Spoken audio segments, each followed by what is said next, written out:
மகா கும்பமேளா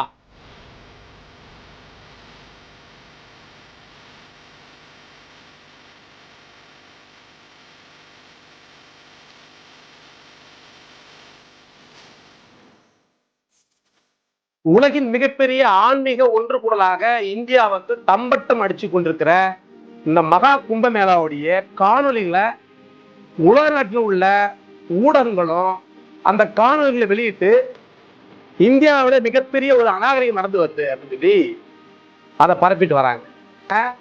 மம்தா பானர்ஜி அவர்கள் அது மகா கும்பமேளா அல்ல, அது மரண கும்பமேளா அப்படின்னு சொல்லி ஒரு விமர்சனத்தை முன் வச்சாங்க. இல்லாத ஒரு நதியான சரஸ்வதி நதி அங்க இருப்பதாக இது நம்பிக்கொண்டிருக்கிற அந்த இடத்துல சங்கமிக்குது அப்படின்னு சொல்லி ஆன்மீகவாதிகளால் நம்பப்படுகிற ஒட்டுமொத்த இந்துக்களுடைய மனம் புண்படும் விதமாக சிலர் அவதூற பரப்பி வராங்க. ஆனா இது இந்தியாவுடைய ஒரு ஆன்மீக கலாச்சாரம்.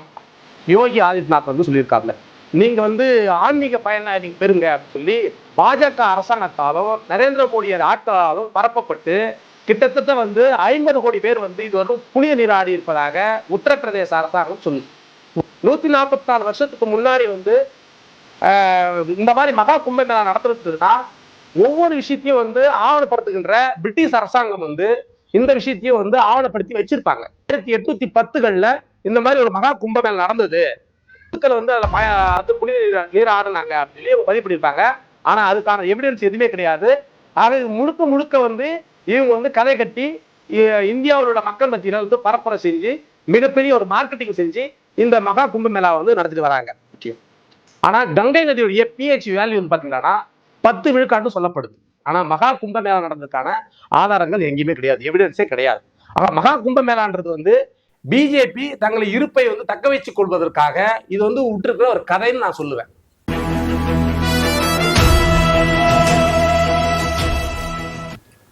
உறவுகள் அனைவருக்கும் வணக்கம். நான் உங்கள் சுபதனையன், பெங்களூர்ல இருந்து.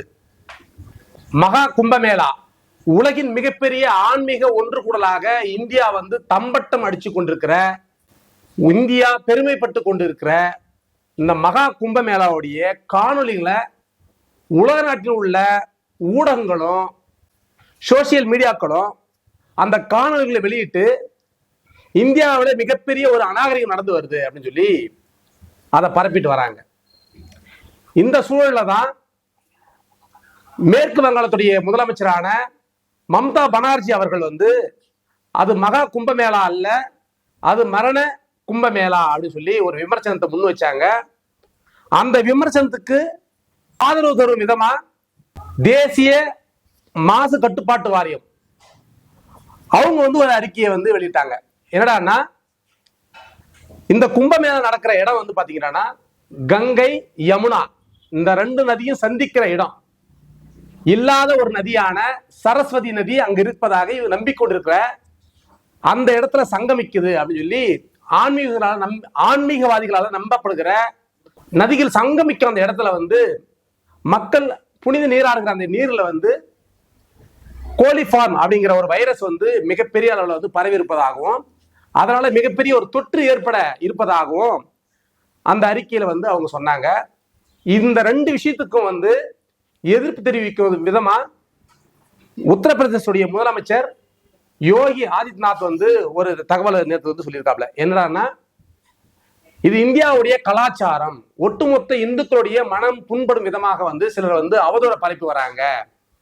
ஆனா இது இந்தியாவுடைய ஒரு ஆன்மீக கலாச்சாரம் அப்படின்னு சொல்லி, அதனால யாரும் அவதூறு பரப்பாதீங்க, அப்படிலாம் ஒண்ணு நடக்கல அப்படின்னு சொல்லி யோகி ஆதித்யநாத் சொல்லியிருக்காப்ல. உண்மையிலேயே கும்பமேளானா என்ன, மகா கும்பமேளானா என்ன, இது எவ்வளவு ஆண்டு காலமா நடந்து வருது, இந்த கும்பமேளாவோட புனித நீராடுவதனால என்ன மாதிரியான பாதிப்புகள் மக்களுக்கு ஏற்படும், என்ன மாதிரியான நன்மைகள் ஏற்படும்ன்றதுதான் இந்த வீடியோல நம்ம பேச இருக்கிறோம். முதல்ல கும்பமேளானா என்ன, கும்பமேளாங்கிறது 12 ஆண்டுகளுக்கு ஒரு முறை நடத்தப்படுவது. ஆனா இது மகா கும்பமேளா. மகா கும்பமேளா அப்படின்னா என்ன அப்படின்னா 144 ஆண்டுகளுக்கு ஒரு முறை நிகழ்வதுதான் இந்த மகா கும்பமேளா அப்படின்னு சொல்லி ஒரு கதையை இவங்க சொல்றாங்க. அதாவது 12x12 நீங்க பெருக்குனீங்கன்னா 144 ஆண்டுகளுக்கு ஒரு முறை வருவது இந்த மகா கும்பமேளா. இந்த மகா கும்பமேளா நடந்தது 144 வருஷத்துக்கு முன்னாடி. இப்ப 144 வருஷத்துக்கு அப்புறம் இப்ப நடக்குது. அதனால ஒட்டுமொத்த இந்தியாவில் உள்ள இந்துக்களும் வந்து இதுல புனித நீராடி நீங்க வந்து பயன் பெறுங்க, நீங்க வந்து ஆன்மீக பயனை நீங்க பெறுங்க அப்படின்னு சொல்லி உத்தரப்பிரதேசத்துடைய அரசாங்கத்தாலும் பாஜக அரசாங்கத்தாலும் நரேந்திர மோடி ஆட்களாலும் பரப்பப்பட்டு கிட்டத்தட்ட வந்து 50 கோடி பேர் வந்து இதுவரையும் புனித நீராடி இருப்பதாக உத்தரப்பிரதேச அரசாங்கம் சொல்லுது. உத்தரப்பிரதேச அரசாங்கத்துக்கு 3 லட்சம் கோடிக்கு மேல வந்து வருமானம் வந்திருப்பதாக அவங்க சொல்றாங்க. உண்மையிலேயே வந்து 144 வருஷத்துக்கு முன்னாடி வந்து இந்த மாதிரி மகா கும்பமேளா நடந்திருந்ததுன்னா ஒவ்வொரு விஷயத்தையும் வந்து ஆவணப்படுத்துகின்ற பிரிட்டிஷ் அரசாங்கம் வந்து இந்த விஷயத்தையும் வந்து ஆவணப்படுத்தி வச்சிருப்பாங்க. மகா கும்பமேளா நடந்திருந்ததுன்னா வெள்ளக்காரன் ஏதோ ஒரு இடத்துலயாவது இந்த பதிவு செஞ்சு வச்சிருப்பான். இந்த மாதிரி இந்தியாவில் 1810கள்ல இந்த மாதிரி ஒரு மகா கும்பமேளா நடந்தது அப்படிதான் நினைக்கிறேன். 1810 தான் அந்த காலகட்டங்களில் வந்து மகா கும்பமேளா நடந்தது. இவ்வளவு இந்துக்கள் வந்து அதுல வந்து புனித நீர் ஆடுனாங்க அப்படின்னு சொல்லி அவங்க பதிவு பண்ணியிருப்பாங்க. ஆனா அதுக்கான எவிடன்ஸ் எதுவுமே கிடையாது. ஆக முழுக்க முழுக்க வந்து இவங்க வந்து கதை கட்டி இந்தியாவில் உள்ள மக்கள் மத்தியில வந்து பரப்புரை செஞ்சு மிகப்பெரிய ஒரு மார்க்கெட்டிங் செஞ்சு இந்த மகா கும்பமேளா வந்து நடத்திட்டு வராங்க. ஒண்ணு. ரெண்டாவது, மகா கும்பமேளாவில் புனித நீராடுறாங்கல்ல, இந்த சங்கமிக்கிற இந்த திரிவேணி சங்கமம் இருக்குல்ல, அது வந்து கங்கை யமுனை இல்லாத, அதாவது நதியே இல்லாத ஒரு சரஸ்வதி நதியும் அங்க வந்து பூமியில இருந்து பாய்வதாக இவங்க சொல்றாங்க. அந்த நதியும் சங்கமிக்கிற இடம் தான் வந்து பிரயாக் ராஜ்யா அப்படிங்கிற இடத்துல வந்து சங்கமிப்பதாக இவங்க நம்புறாங்க. சரி, முதல்ல வந்து கங்கை நதியில வந்து புனித நீராடனா சொர்க்கத்துக்கு போகலாம் அப்படின்னு சொல்லி சமய நம்பிக்கையாளுடைய நம்பிக்கையா இருக்குது. இது உண்மைதானா அப்படிங்கிறத நம்ம முதல்ல பார்த்துருவோம். பொதுவா வந்து பாத்தீங்கன்னா ஒரு சுத்தமான நதி எங்கெல்லாம் ஓடுதோ அந்த நதியோடைய pH value, protein of hydrogen, இந்த புரோட்டீன் ஆஃப் ஹைட்ரஜன் வந்து பாத்தீங்கன்னா 8 விழுக்காடு இருக்குன்னு சொல்லி அறிவியலாளர்களால் நம்பப்படுகிற ஒரு விஷயம். ஆனா கங்கை நதியுடைய pH வேல்யூ வந்து பாத்தீங்கன்னா 10 விழுக்காடுன்னு சொல்லப்படுது. இந்த 10 விழுக்காடு pH வேல்யூ 10% இருக்கிற ஒரு தண்ணியில வந்து நோய்வாய்ப்பட்டவங்க வந்து குளிச்சாங்கடானா, அந்த தண்ணியை வந்து பருகுனாங்கடானா அவங்க குணமாவாங்க அப்படின்னு சொல்லி அறிவியலே இந்த விஷயத்தை ஒத்துக்குது. இது எப்படி நடக்குது? இந்த நிகழ்வு வந்து கங்கை நதிக்கு மட்டும் எப்படி நடக்குது? வேற எந்த நதிக்கும் இல்லாது, இந்தியாவில் வேற எந்த நதிக்கும் pH வேல்யூ வந்து 10 வந்து இருந்தது கிடையாது. ஆனா கங்கை நதியில மட்டும் உண்டு. இது எப்படி நிகழுது அப்படின்னா, ஒரு நதி வந்து உருவாகிற இடத்துல இருந்து அது மிக வேகமாக பாறைகள் வழியாக மணல்கள் வழியாக அது பாய்ந்து வரும்போது காற்றோடு வினை புரிந்து அந்த கல்லுகள்ல இருந்து மினரல் அந்த தண்ணியை வந்து எடுத்துக்கிட்டு அது அந்த தண்ணியுடைய pH வேல்யூ வந்து தண்ணி வந்து உயர்த்தி கொள்ளுது. இதை அந்த காலத்துல இருந்த சாதுக்களும் அந்த காலத்துல இருந்த சைவ நம்பிக்கையாளர்களும் உணர்ந்ததுனாலதான் கங்கை நதியில வந்து புனித நீராடினா நமக்கு வந்து நன்மை பெறும் அப்படின்னு சொல்லி அது வந்து கும்பமேளாவை வந்து முன்னெடுத்து வந்திருக்காங்க. கும்பமேளா நடந்ததுக்கான ஆதாரங்கள் இருக்கு. ஆனா மகா கும்பமேளா நடந்ததுக்கான ஆதாரங்கள் எங்கேயுமே கிடையாது, எவிடன்ஸே கிடையாது. ஆக மகா கும்பமேளான்றது வந்து பிஜேபி தங்களை இருப்பை வந்து தக்க வைத்துக் கொள்வதற்காக இது வந்து விட்டுருக்கிற ஒரு கதைன்னு நான் சொல்லுவேன். கும்பமேளாவில் குளிப்பதற்கு காரணம், கங்கையில வந்து குளிப்பதற்கு காரணம் என்னன்னா 10% அது pH வேல்யூ வந்து 10% இருப்பதனாலதான் அங்க வந்து கும்பமேளா நடத்தி எல்லோரும் போய் குளிப்பாங்க. அது யார் குளிப்பாங்க அப்படின்னா சைவ நம்பிக்கை உள்ள, அதாவது காலமுக காபலிக அப்படிங்கிற 2 சைவ நம்பிக்கையாளர்கள், அந்த சைவத்தை நம்பக்கூடிய அந்த மக்கள் வந்து அந்த புனித நீர் ஆடுவாங்க. அவங்க யார் அப்படின்னா சைவத்தை பின்பற்றக்கூடியவங்க வந்து சுடுகாட்டிலே படுத்திருப்பாங்க, மனித மாமிசத்தை தின்னுவாங்க, சாம்பலை எடுத்து பூசிக்கொள்வாங்க. இவர்கள் தான் இந்த கும்பமேளாவில் இவங்க வந்து கலந்து கொண்டு அங்க நதியில வந்து குளிப்பாங்க. பிற்காலத்துல மக்களும் அந்த வழக்கத்தை வந்து தொடர ஆரம்பிச்சாங்க. இப்போ தமிழ்நாட்டில் இருக்கிற பல நதிகள் வந்து பாத்தீங்கன்னா அதோடைய pH வேல்யூ, நான் pH வேல்யூனா என்ன சொல்றேன்னா pH வேல்யூ மாமலா நம்ம சாதாரணமா நம்ம குடிக்கிற ஒரு நதியில ஓடுற ஒரு தண்ணி வந்து சுத்தமான தண்ணியா இருந்தா அதோடைய வேல்யூ வந்து 8% இருக்கும் pH வேல்யூ. இப்ப சாதாரணமா RO வாட்டருடைய pH வேல்யூ வந்து பாத்தீங்கன்னா 6 விழுக்காடு. இப்ப கூல்ட்ரிங்க்ஸ் இருக்குல்ல, அந்த கூல்ட்ரிங்க்ஸ் உடைய pH வேல்யூ வந்து 2.5, 2.5. நீங்க தொடர்ச்சியா கூல்ட்ரிங்க்ஸ் குடிச்சீங்கன்னா அதனால நோய்வாய்ப்பட்டிருக்கீங்கன்னு சொல்லி அறிவியலாளர்களால் வந்து அச்சுறுத்தப்படுது. ஏன்னா உடம்புக்கு தேவையான அயோடின் வந்து நம்ம எலும்புகள்ல இருந்தே எடுத்துக்கணும் உடம்பு. அதனால கூல்ட்ரிங்க்ஸை RO வாட்டர்ல நம்ம தவிர்க்கணும் நம்ம சொல்றோம். இப்ப நதியில ஓடுற அந்த pH வேல்யூ வந்து 8 விழுக்காடுன்னு சொல்றோம். ஆனா இந்த கங்கை நதியோடைய pH வேல்யூ வந்து 10 விழுக்காடு இருந்ததுனால அந்த காலத்துல அந்த பழக்க வழக்கத்தை கொண்டிருந்தாங்க. ஆனா இன்னைக்கு கங்கை நதியில புனித நீராடினா, அந்த மகா கும்பமேளாவில் நீங்க புனித நீர் ஆடினீங்கன்னா நல்லது நடக்குமா, சொர்க்கத்துக்கு போவாங்களா அப்படின்னா நிச்சயமாக சொல்றேன், சொர்க்கத்துக்கு போவாங்களோ போக மாட்டாங்களோ அது எனக்கு தெரியாது.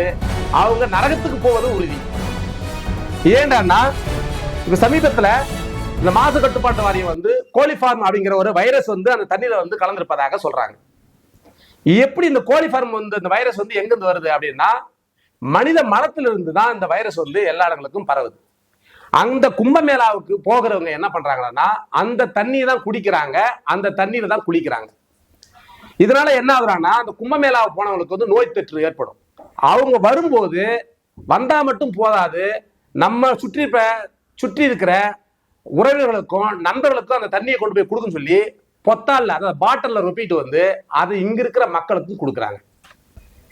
இப்ப WHO எது எச்சரிக்குது, தேசிய மாசு கட்டுப்பாட்டு வாரியம் எதிர்க்கு எச்சரிக்குது. அப்படி எச்சரிக்கப்பட்ட ஒரு தண்ணியை வந்து இவங்க என்ன பண்றாங்கன்னா மக்களுக்கு வந்து அதை கொண்டு வந்து எல்லாருக்கும் கொடுக்குறாங்க. அப்படி கொடுக்கும்போது மிகப்பெரிய நோய் தொற்று ஏற்படுவதற்கான வாய்ப்புகள் இருக்கு. அப்ப இந்த நோய் தொற்று ஏற்படுவது உறுதினா மம்தா பானர்ஜி அவர்கள் சொன்ன இது மகா கும்பமேளா இல்ல, இது மரண கும்பமேளான்னு சொன்னது உண்மையிலேயே உண்மைதான். அது திட்டமிட்ட இவங்க அறிவியலாளர்கள் சொல்கிற எந்த ஒரு விஷயத்தையும் இவங்க ஏற்கிறதே கிடையாது. திட்டமிட்டு இவங்க வந்து இந்தியா முழுமைக்கும் உள்ள மக்கள் நம்பிக்கைகளையும் இந்த நோய் பரப்புறாங்கன்றத இந்த வீடியோ மூலமா நம்ம சொல்லிக்கிறோம். இது இந்தியாவுடைய கலாச்சாரம்ங்கிறாரு யோகி ஆதித்யநாத். எது இந்தியாவுடைய கலாச்சாரம்? அந்த கும்பமேளாவுக்கு போயிட்டு வர்ற மக்கள் வந்து ட்ரெயினுக்காக காத்திருக்காங்கல்ல, நீங்க அந்த காட்சியெல்லாம் நீங்க பார்க்கலாம். வேணா அந்த வீடியோ வந்து இணைக்கிறேன், நீங்க வேணா பாருங்க.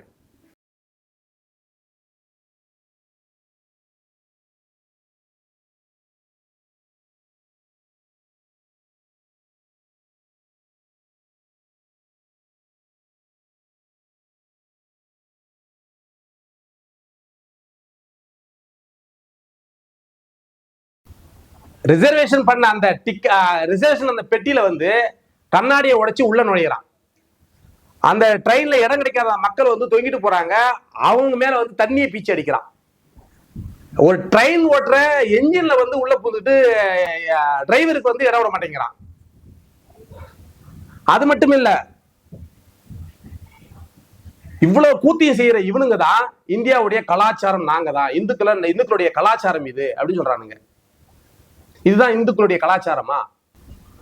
அவதூறை பரப்புகிறார்கள், யாரும் நம்பாதீங்கிறாரு யோகி ஆதித்யநாத். எது அவதூறு? உலக நாடுகள் முழுவதும் இந்த வீடியோக்களை பகிரப்பட்டு இந்தியா வந்து ஒரு அநாகரிகமான நாடாக பார்க்கப்படுது இந்த காலனிகளால. அதே நதியில வந்து செத்து போன பிணத்தை வந்து ஒரு பக்கம் வந்து தண்ணீரை வீசுறாங்க, இன்னொரு பக்கம் பாத்தீங்கன்னா பிணம் எரிக்கப்பட்ட சாம்பல்களை வந்து அந்த நதியிலே வீசுறாங்க. அதே நதியில அந்த தண்ணியை எடுத்து குடிக்கிறதையும் நம்ம பாக்குறோம். பிணம் எரிக்கப்பட்ட ஒரு சாதாரணமா வந்து ஒரு விலங்கு வந்து இறந்து போனாவே ஒரே நாள்ல வந்து மிகப்பெரிய அளவுல வந்து துர்நாற்றம் அடிக்க ஆரம்பிச்சிடும். ஆனா 70 கிலோ 80 கிலோ உள்ள ஒரு மனிதன் வந்து இறந்து போன ஒரு உடலை கொண்டு போயிட்டு அந்த தண்ணியில போடுறாங்கன்னா அது எவ்வளவு பெரிய நாற்றம் எடுத்த தண்ணியாக இருக்கும். சைனாக்காரன் வந்து இந்தியாவில் வந்து வைரஸை பரப்பிட்டான், கொரோனாவை வந்து அவன் தான் பரப்பி விட்டான்னு சொல்லி நம்ம நாட்டுடைய மீடியாக்கள்ல சோசியல் மீடியாக்கள்லாம் பரப்பப்பட்டது இந்த கொரோனா காலகட்டத்தில். சைனாவுடைய மக்கள் தொகை 180 கோடிக்கு மேல, இந்தியாவுடைய மக்கள் தொகை 140 கோடி. ஒரு தேனீக்கள் வந்து தேன் கூட்டில் வந்து அணிவகுத்து நிக்கிற மாதிரி வந்து இருக்கிற ஒரு கூட்டம் தான் வந்து செஞ்சிரத்தையுடைய கூட்டம். அதே சாக்கடையில் இருக்கிற கொசுக்களை போல கூட்டமுடியவர்களாக தான் நம்ம இந்தியாவுடைய கும்பமேளால கலந்துக்கிற அந்த மக்களுடைய கூட்டம். இது மிகப்பெரிய அளவில் வந்து ஒரு நோய் தொற்றை வந்து உருவாக்க போகுது இந்தியாவில். கிட்டத்தட்ட வந்து 50 to 55 கோடி மக்கள் வந்து அங்க புனித நீராடிப்பதாக உத்தரப்பிரதேச அரசாங்கம் உத்தேசமாக சொல்லுது. கிட்டத்தட்ட இந்தியாவுடைய மக்கள் தொகையில பாதி பேர் வந்து அங்க புனித நீராடி இருப்பதாக ஒப்புக்கொள்ளப்படும்.